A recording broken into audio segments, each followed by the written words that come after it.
iyadoo aynu ognahay halka ay marayso hayaanka aadamuhu ugu jiro noloshani casriga ayaad maalin walba arkaysaa waxyaabo ka yaabinaya arrimahaasi oo ay daaha ka rogayaan cilmi baarayaasha dunida wadamada Biljamka Talyaaniga Turkiga Faransiiska iyo Greek ayaa noqday kuwa si weyn loogu farsameeyo caanaha dameeraha kuwaasi oo loo isticmaalayo cabitaano iyo waxyaabaha macmacaanka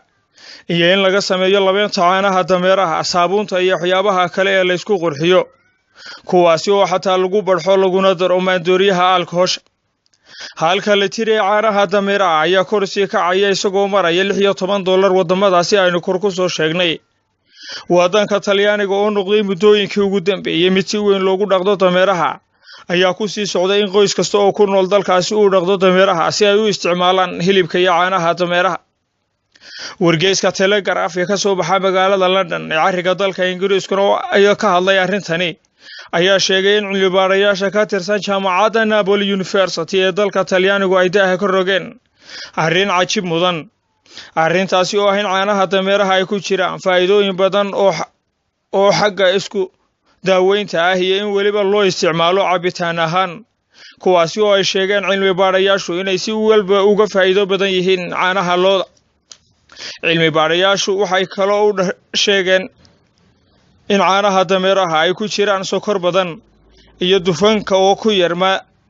iyo waliba maadada calciumka ee lafaha dhisto oo ay sheegeen inay ku badan tahay caanahani dameeraha oo la sheegay inay ku yar tahay maadada cholesterolku waa dufanka caanaha ku jira ayaa ay sheegeen inay ka hortagto cudurro badan oo ku dhaca wadnaha cilmi baarayaasha ka tirsan jaamacadda Napoli ee dalka Talyaanigu waxay kaloo sheegeen in caanaha dameeruhu ay tayo ahaan iyo waxtar ahaanba ay aad ugu dhow yihiin kuwa hooyada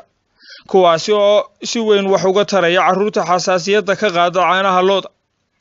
cilmi baarayaashan oo daraasadda ku soo bandhigay shirweyne Yurub ah oo ka dhacay dalka Turkiga isla markaana lagaga hadlayo waxtarka caanaha dameeraha ayaa si weyn la isula qaatay in la dhiirigeliyo oo la dhaqdo dameeraha haddaba tan iyo markii ay soo baxday cilmi baaristan tilmaamaysa faa'iidada ay leeyihiin caanaha dameeruhu ayaa ay bilaabeen bulshooyinka ku dhaqan wadamada Greek Biljamka Faransiiska Turkiga iyo Talyaaniga oo isagu foolaad u ah dhaqashada dameeruhu wadanka Talyaaniga waxa uu isagu bilaabay in gabi ahaanba ay caanihii looda ee ay bulshada reer Talyaani cabi jireen ay ku bedelaan kuwa dameeraha iyagoo isticmaalaya waxyaabo ay ka mid yihiin cabitaanada hilibka dameeraha iyo waxyaabaha macmacaanka ah ee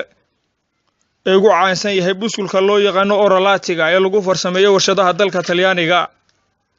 labeenta caanaha dameeraha ee lagu daro sharaabka ice creamka loo yaqaano ayaa iyana dabaqabsi iyo dabalaalan ka noqotay wadanka Talyaaniga wadanka Faransiiska oo isagana warshadihiisa sameeyo waxyaabaha macmacaanku bilaabeen farsamaynta xalwada buskulka iyo keega laga sameeyay labeenta caanaha dameeraha iyadoo halka kiilo sii socdo $1,250